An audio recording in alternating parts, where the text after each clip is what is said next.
Hello everybody, I am Count Cristo, and this is the wonderful game of Hearts of Iron 4. It's a game that I very much enjoy, a game that I've so far spent approximately 1,000 hours loving. It's a brilliant game, it's obviously a World War II strategy simulation, and it's brilliant. It's really good fun. It is mildly complicated. If you're coming into this blind, you're going to find this game pretty confusing, and that's where I come in.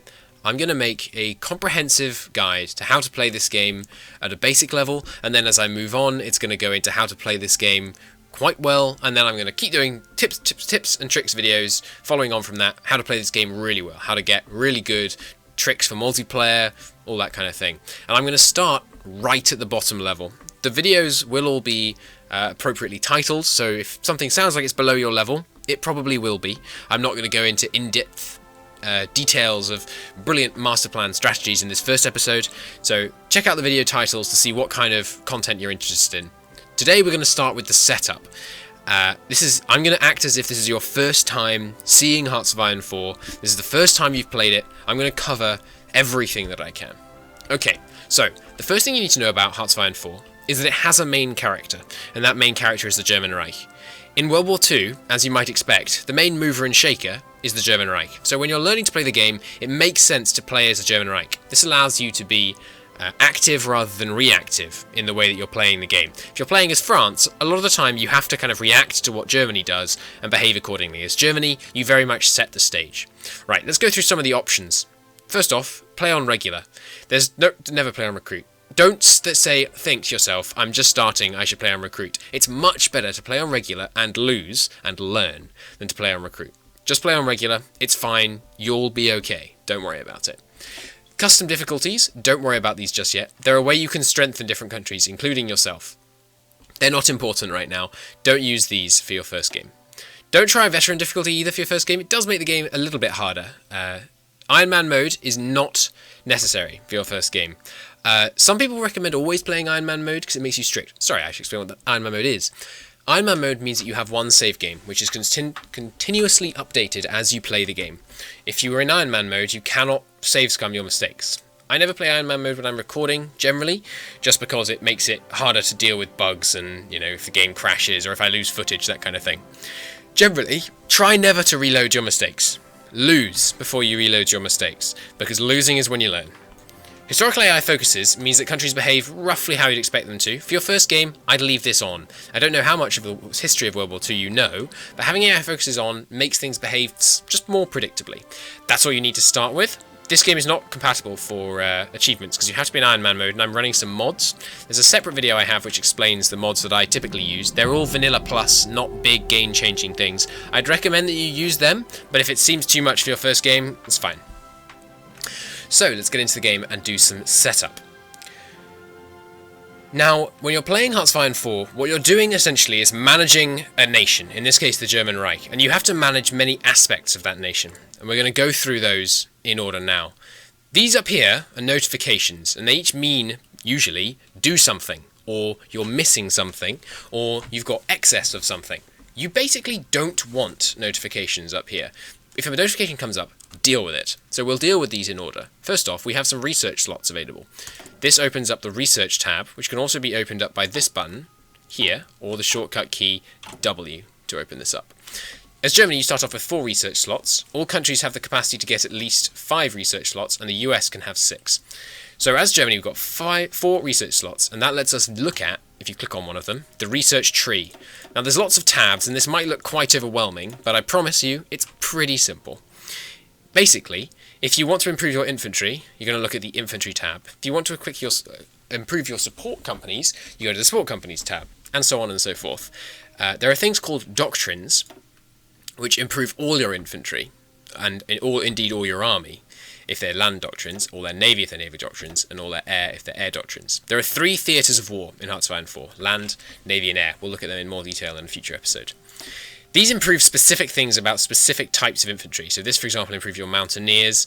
This improves all of your frontline infantry. And these improve everything, generally. These tend to give you big bonuses to your whole army. So for your first researches, you're going to want to go to the industry tab, 99% of the time. Industry and engineering give big bonuses to your country rather than to your units. It's 1st of January 1936. I don't expect us to be in a war very soon. So we want to focus on improving our industry and our economy before we get into improving our army. So we're going to take the standard 4 opening technologies. Let me just explain why I took those 4. These two, this increases something called production efficiency, which basically is the amount of stuff you can make, and this increases construction, which is the amount of buildings you can construct. Simply put, they improve your economy, they're good first picks. Engineering, this one, improves your research time. The faster you get this, the more payout it has in the long run. It's a good idea to get these 2 straight out the gate most of the time. That 5% research bonus over the whole game, it's going to be well worth it, the research time you invest at the beginning. Next up, next icon, civilian factories. The game has military factories and civilian factories. If we hover over up here, we'll see that we have 40 military factories and 30 civilian factories. Currently we're using 20 military factories and 15 civilian factories. You want to be always using all of your factories, 99.9% of the time. With our civilian factories, we're currently using 15 on what's called consumer goods. Based on your current economy law, and we'll look at that in a second, you have to devote a certain percentage of your total factories, that's this number here, towards consumer goods. Currently, we have to give 20%. Is that right? Anyway, I think it might be only of military factories and civilian factories, actually. You have to give a certain percentage of your consumer goods factories, sorry, a certain percent of your factories to consumer goods. This is basically toasters, as the picture might imply. These are waste. These give you nothing. You want to keep this number as low as possible. There's not a great deal you have control over it, except for economy laws, which again we'll look at in a second. Now, these are the things that you can do with civilian factories. These are all the things you can do. You can build infrastructure, you can build air bases, you can build anti-air. There's lots of other stuff. I'm going to go through them in turn and explain why you'd want to do them. Infrastructure. Each province, the game is divided up into areas, states, and then provinces, right? These little things are provinces. Each state has an infrastructure level. The infrastructure level affects various things. Most importantly, generally, when you're in the early game, it affects the rate at which you build factories. So this state of Hanover has a level 7 infrastructure level. That means that factories will be constructed 70% faster than if it were at 0. Note that it cannot be at 0. The lowest infrastructure level is 1. Unless the infrastructure is damaged, but that's not really important. So, you might want to build infrastructure to increase the rate of your factory construction. And indeed, in the early game, it's often a very good idea to build infrastructure. This is for 2 reasons. Firstly, because infrastructure is just generally worth having. You basically only want to build factories when you're in a province, state that is, that you have level 10 infrastructure in. It's going to get the most bang for your buck. You're going to produce the factories faster. The other reason you might want to produce infrastructure early on is because your economy laws, again, don't worry, we'll get to them in just a moment, your economy laws mean that constructing factories in the early game is often much more expensive than it will be in the late game. The price of infrastructure, however, is pretty much static. So, that's the first thing you construct, infrastructure. The other thing that infrastructure affects is the amount of supply that is available in a province. I will explain why and when supply is important later. Just bear in mind that infrastructure increases the amount of supply available in a province. Also, the speed of units travelling through the province is affected by the infrastructure. Next up, there's air bases. Air bases are places in which you put planes. Planes are obviously going to be very important for one of our theatres of war. So, you're going to want to have air bases near fronts where you're expecting lots of combat. So let's say, for example, we're playing as Germany and we take over Poland. We're going to want to have some air bases in these states so that we're going to be able to deploy plenty of planes against the Soviet Union. Let's say we didn't have enough. We felt like 1,200 planes in Danzig in the Ostprussian area. It's not going to be enough. So you go on here, click airbase, and we increase it up to level 10. Each level of airbase can hold 200 planes. For infrastructure, it's just exactly the same. To build things, you do it like this. Most of these things are built on a state-wide level, which means you just click on the state you want them to build in, and they build like that. Yellow means in progress. Blue means all possible that can fit there, queued. Solid blue on the whole state means it already has all the ones it can possibly have. Next up we have anti-air. Anti-air is pretty much as you'd expect. If you have anti-air in your provinces, and your enemy flies planes over those provinces, the anti-air will shoot down some of those planes. Anti-air are most effective against bombers, and are useful if your enemy is bombarding you. Next up we have radar stations, which we can't build right now. Radar stations affect what's called detection. This is the air map mode. This is the standard map mode, by the way, the infantry map mode. There are 3 main map modes: the default map mode, the strategic navy map mode, and the strategic air map mode. This is the air map mode. That's in Eastern Germany right now. We have 10% air detection because we control all of it. We get 10% air detection. If we had a radar here, here, and here covering lots of areas, we'd have higher air detection. That helps you find enemy planes and thereby intercept them and hopefully shoot them down. Next up, we have military factories. Military factories, we'll look at how you use them in a moment. Simply put, they produce equipment. You use equipment to train troops. You use troops to win the game.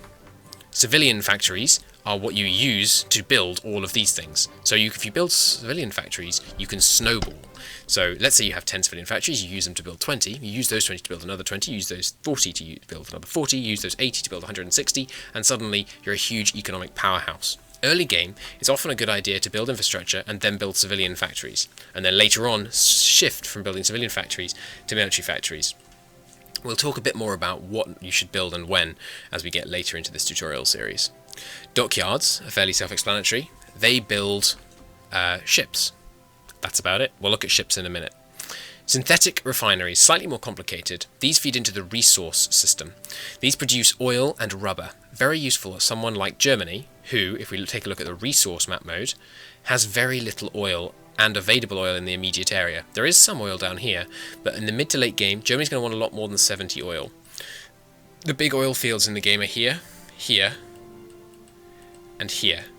If you don't have control of one of those areas, you're probably going to want to build some synthetic refineries. Note that each of these things has a cost. So if we start building infrastructure in Brandenburg, this costs 3,000 each. Each of your factories outputs 5 units per day, and so that's going to take until the 9th of February to build 1 tier. Does that make sense? 15 factories can be assigned to each production queue. Next up we have rocket sites. Don't worry about them. They're not important. Nuclear reactors. These build nuclear bombs. They are important. Do worry about them. These are quite simple in terms of their function. You build one of these. Note that it's extremely expensive. 30,000. That's 10 times as much as this infrastructure. They allow you to build nuclear bombs for you to then drop upon your foes. We will look at nuclear bombs in a much later tutorial, but that's the building you need to construct in order to build nuclear bombs. 1 nuclear reactor will produce nuclear bombs very slowly. 10 will begin to produce them at a much better pace, but we'll look at that more when we do nuclear bomb tutorial later on. Naval bases. Currently, as Germany, we start off with some very respectable naval bases. There are 2 primary functions of these.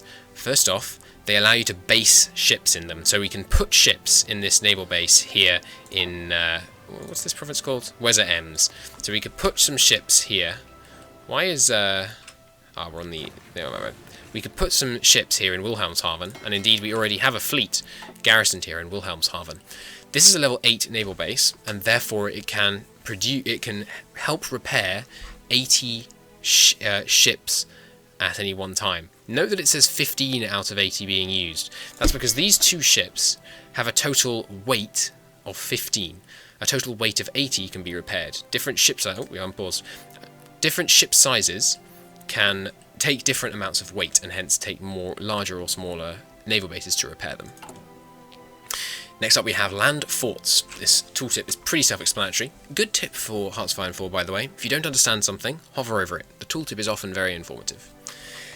These buildings inflict penalties when someone tries to attack you. So, for example, let's say we put forts here, here, and here. This is one of the buildings, by the way. These ones down here are built on a per province level, whereas these are built on a per state level. We built provinces here. We built these forts here, here, and here. Let's say that would mean if the French tried to attack across here, they would receive a 15% penalty to their attack and their breakthrough when they were attacking this province. I'll explain what the different stats mean later, but it's fairly self-explanatory. If they're 15% less good at attacking, that's going to make it much easier to defend this province. That's what forts are for. The shortcuts, by the way, to do these things, if you click on a province once with the left click, that adds 1 level of that building to that province. If you right click, it takes away 1. If you shift left click, it adds the maximum possible in that. Shift right click removes the maximum possible. Let's say you have a long queue of things, and we're only able to do 16 at once because we only have 16 spare civilian factories. Let's say I want this military factory to be done before these. Control left click puts it automatically at the top of the list. Control and shift left click adds the maximum possible in that tile. So note that down here in Thuringen we're building 6 of these, and it's put it to the top of the list. I'm just hammering click and enter to delete all of those. Remember how I said full block blue means that you can't build any more there? That's why this is like this. Darker green means more space, lighter green means less space. Next up we have, sorry, I didn't explain the second function of naval bases. The second function of naval bases is to provide supply. Let's say we're Great Britain, and we have this land over here in Newfoundland. In order to get supply into this region, and supply I will again explain in probably a separate video, it goes through this port here. This naval base is only level 1, and therefore there's going to be relatively low supply here. Indeed, there's only 9. The bottleneck is the naval base, which limits it to 3 incoming. So only 3 supply can go through a level 1 naval base. That's not going to be able to support very many troops. If you had too many troops here, they'd start to suffer attrition. Again, I'll go into supply in more detail later, but just remember that naval bases affect the amount of supply that can be fed into the area by sea. Coastal forts work exactly the same as land forts, but they only work from amphibious invasions. If you don't understand what an amphibious invasion is going to be, it's basically when someone attacks from land. It's a land attack, so if you're going from here and we're attacking this tile here, we're going to right click and go in here, and we're going to start a land attack. If we want to do a naval invasion, don't worry about how you do this, I will go into it all in more detail later. You would do something like this. Our troops are going to go into the sea, through the Kiel Canal, and then launch an attack on Kiel. That will be an amphibious invasion, and that's the kind of attack these help for. These help you to defend. So if we had a coastal fort in Kiel, the attacker would receive 15% penalties. Note that if you stack 10 coastal forts, they're going to suffer 150% penalty. That's absurdly powerful. Level 10 forts are almost impossible to break through and are typically banned in multiplayer. Note that the cost of land forts, unlike any other thing here, goes up incrementally. The first land fort costs 500, second 1,000, third 1,500, fourth 2,000, and so on. So lower level land forts are far more cost effective. The bonus from each tier only goes up in the same increment. Conversion is the final thing you can do with civilian factories. You can convert civilian factories into military factories, or you can convert military factories into civilian factories. Don't do it. It's dumb and it doesn't help. Let's explain why. We're going to try and convert one civilian factory into one military factory. That's going to cost us a total of 3,600. If we just wanted to build a new one, it would cost 7,200, which means you're only saving about 50% of the cost, and you're actually losing a civilian factory.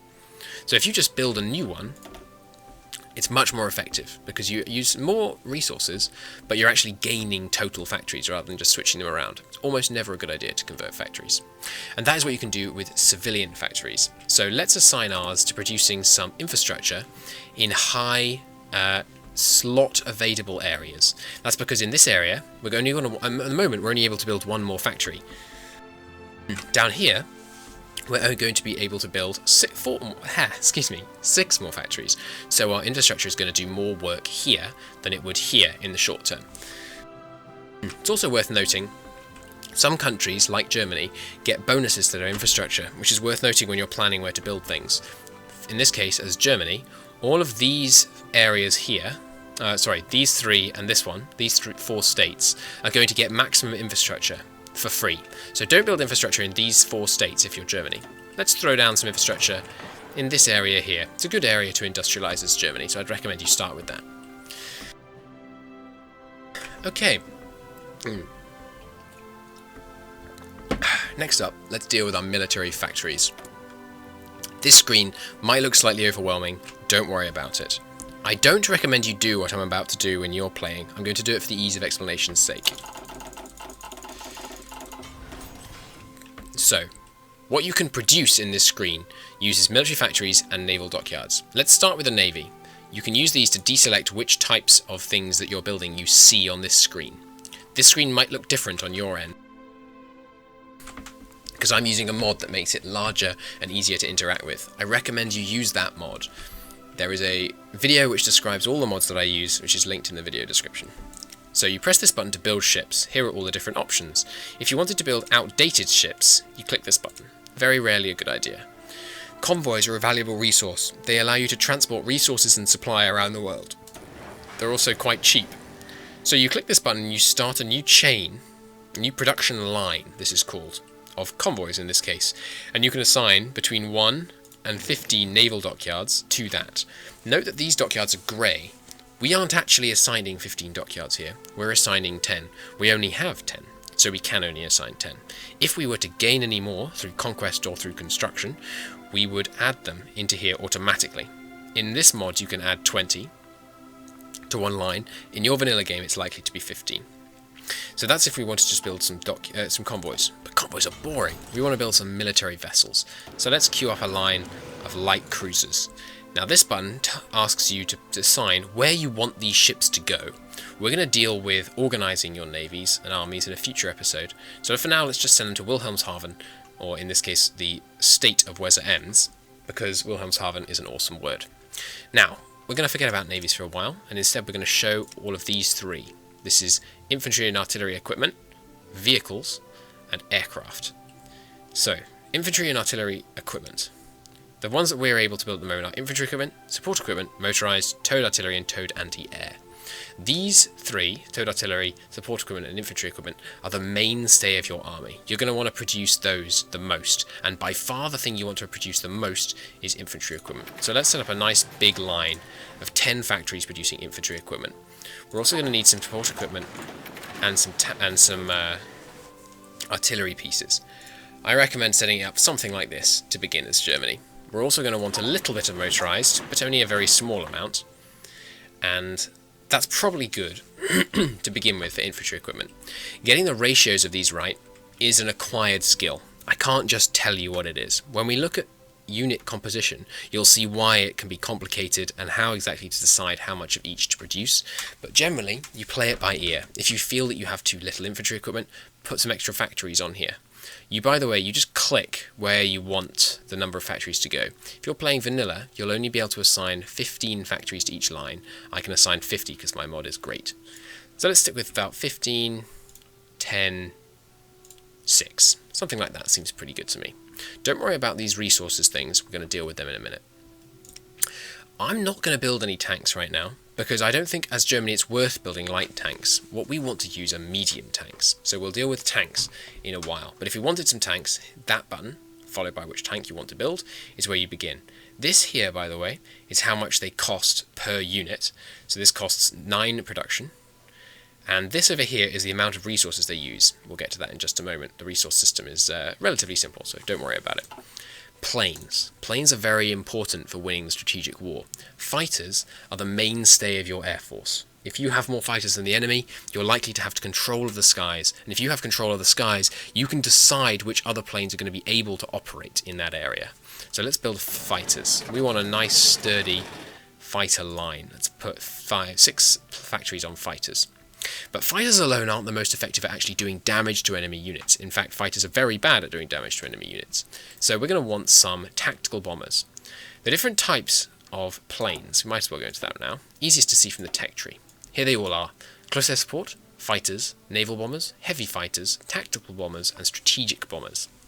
Let's do them in order of importance. Fighters are by far the most important. Fighters take control of air regions.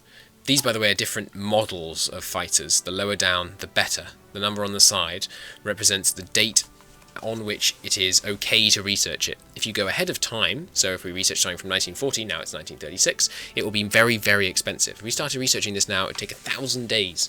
Well, by the time we get to 1940, it will only take 300 days. Most of the time, it's better to stay in time with the current level of technology. So as I was saying, fighters are the mainstay of the Air Force. These are the ones that will take control of the skies and shoot down enemy planes.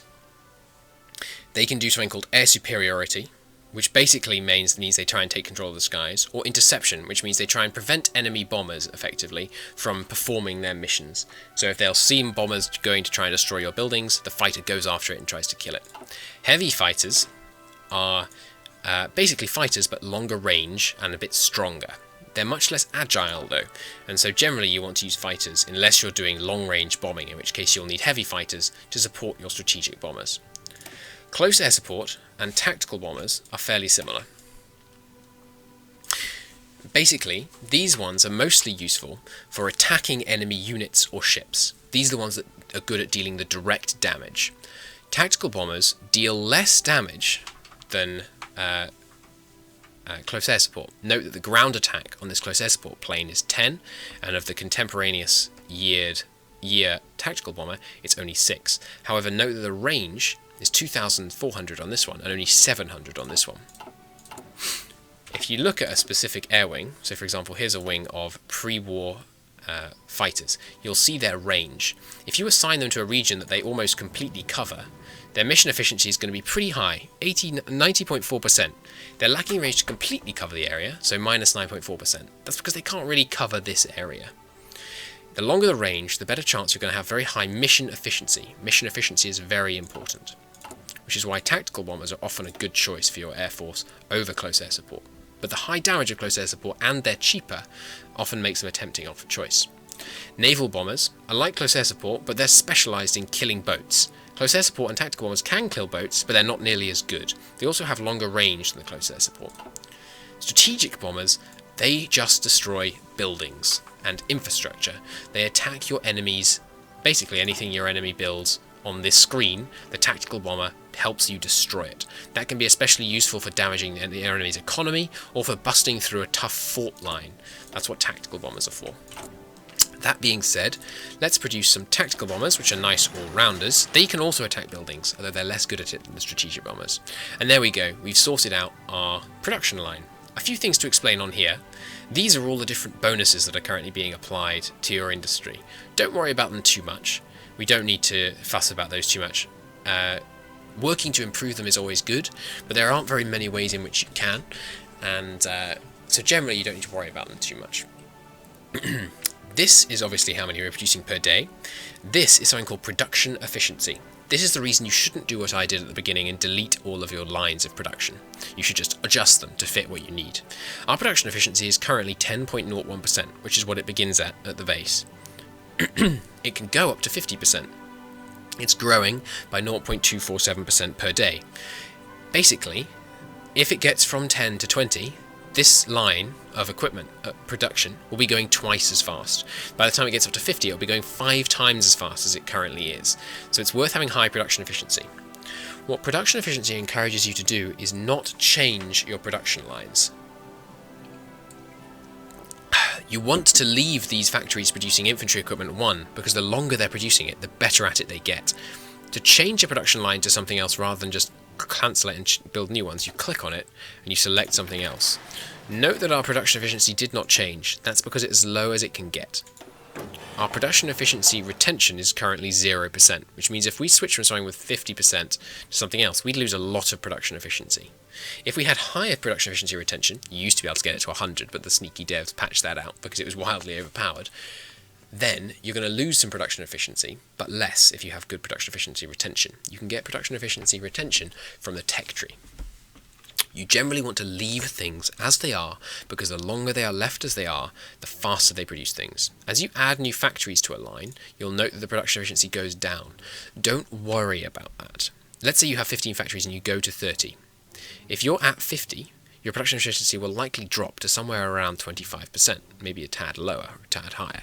That doesn't mean that these factories are doing any worse. It's just calculating the average production efficiency of all of these factories. So don't worry about adding more factories lowering your production efficiency. The only time you need to worry about production efficiency is when you change what a specific factory is doing. If you were to take them off infantry and put them onto support equipment. Get used to this noise. This noise. That noise means you have free military factories and you are wasting your potential. You should always hear that noise and think, right, I need to get on that. Because each day that you're not using your military factories, you are falling behind, and that is not good. It's always a good idea to queue up where you want your next military factories to go. We want the next 3 are going to go into infantry equipment, then 2 into support equipment, then 1 into artillery, and then another 2 into motorised, and then we're going to really flesh out our air production. Now what this does is when we get one new factory, it'll go there, and then there, and then there, and so on down the list. You can change the order of things in the list using these buttons here, like this. The order in the list indicates the priority of the production. If your infantry is at the top priority, they will receive preference on steel, and they will receive preference on new factories coming out. So if you had not enough steel for this, but not enough for this, this would get, let's say you only had 30 steel, this would get all this 30, and this would get 0. Low resources very much damages the rate of production. Lack of resources, as you can see here, we've no oil, we've no rubber, we've got some steel. The motorized is going at 40% its original pace. That's a very significant penalty. Let's show you how to deal with that now. This pop-up here means you have insufficient resources, as the name suggests. Click on it and it takes you to the resource screen. The other way to get to the resource screen is to click on this trade icon. The production screen we were just looking at is this green production one. There is a mod, by the way, that colours these icons. I thoroughly recommend it. It's called the Coloured Buttons mod. This is the construction one. So trade. Nice simple interface. You're short on oil. These are all the countries that have oil. Pick one to get it from. So, with the German Reich, make a guess. Of the 3 big ones, should we trade with the United States, our future enemy, the Soviet Union, our future enemy, or Venezuela, a neutral country in America? Correct answer is Venezuela. 10 points, if you got that right. When you click on Venezuela, like this, it automatically opens up the trade screen and sets this slider to the amount of the resource they have that you need to fulfill your requirement. It goes in increments of 8, and each one costs you a civilian factory. If we were to make this deal, we would effectively have 2 less civilian factories. This is good. We need 16, and they'll give us exactly 16. You want to try, if possible, to make your needs in multiples of 8. Let's get some rubber. You change the tab with these ones, by the way. Just click on the icon that you need. If you hover over them, it'll tell you the name of the thing, but you're going to want to learn those. Now here, our choice is a bit more tricky. All of these are likely to be our enemies in the future. British Malaya and the Dutch East Indies, by the way, are puppets, or dependencies, of the United Kingdom and the Netherlands. We'll deal with what that means later on. You can also see where stuff is on the map, but just use this interface for getting stuff, it's much more useful. We're going to trade with Siam to get the rubber that we need, and we're only going to buy 8.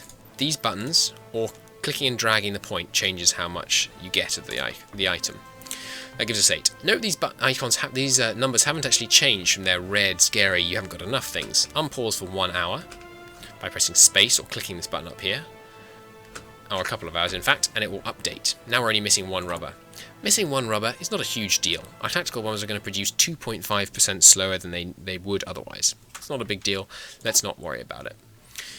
To get rid of this pop-up, you'd need to spend a whole nother military factory, and Siam doesn't have enough rubber for us, so we'd have to import from someone that we're not going to want to.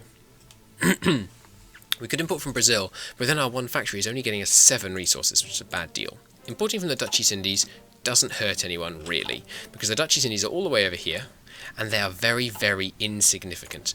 They are not going to be a military threat, so trading with them is generally okay.